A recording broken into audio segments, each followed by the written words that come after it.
Taza, sejauh ini bagaimana proses pentransferan sejumlah pasien dari Rumah Sakit Kota Tangerang ke sejumlah rumah sakit di Banten? Apakah masih berlangsung atau sudah selesai?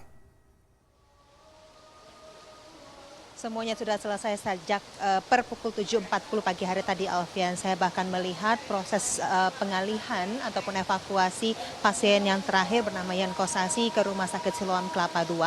Dan sebelumnya memang sejak pukul 12 malam seluruh proses evakuasi berlangsung dengan lancar, di mana pasien-pasien yang mengalami kondisi kritis yang dirawat di ICU, NICU, dan juga di perinatologi, mereka semuanya diprioritaskan untuk dievakuasi ke rumah sakit yang ada di kawasan Banten.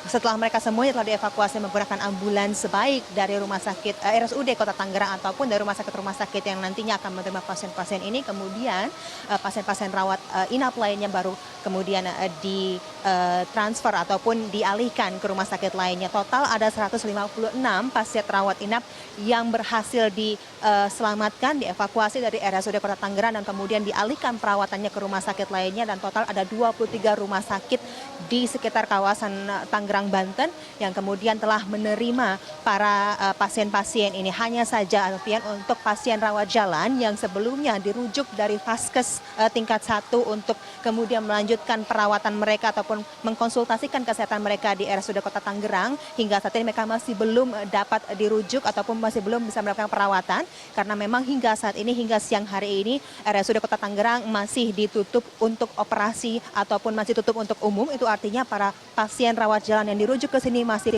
belum dapat mendapatkan pelayanan kesehatan. Mereka sampai saat ini masih harus menunggu, ataupun jika mereka tidak bisa menunggu, kalau misalnya keadaannya urgent, Alfian, mereka nantinya akan dibantu oleh pihak rumah sakit untuk bisa mendapatkan administrasi BPJS agar mereka dapat dialihkan ke rumah sakit rujukan yang lainnya yang berada di Kota Tangerang, Banten, Alfian.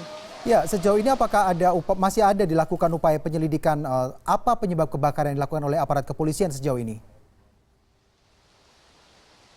Investigasi masih terus berlangsung, Alfian, di mana dari pihak tim Lapor Polresta Tangerang maksud saya, ini masih terus melakukan investigasi mengenai apa penyebab dari kebakaran yang terjadi pada pukul 22.45 malam. Tadi saya sempat berbincang sejenak dengan Dr. Feriansyah, Direktur Utama RSUD Kota Tangerang, yang menyatakan bahwa dirinya menerima informasi pertama kali pada pukul 22.45 dari Kepala Security RSUD Kota Tangerang, yang menyatakan bahwa dirinya melihat adanya percikan api yang keluar dari ruang panel listrik di lantai 2 rumah sakit. Lalu kemudian tak lama kemudian sekitar pukul 11 malam tiba-tiba percikan api ini kemudian menjadi kobaran api yang cukup besar yang kemudian menyebabkan aliran listrik dari lantai 1 hingga lantai 8 rumah sakit seluruhnya mati, sehingga memang seluruh alat fasilitas medis yang terutamanya berbasis elektronik ini semuanya tidak dapat dipergunakan, sehingga seluruh pasien harus dievakuasi dari rumah sakit.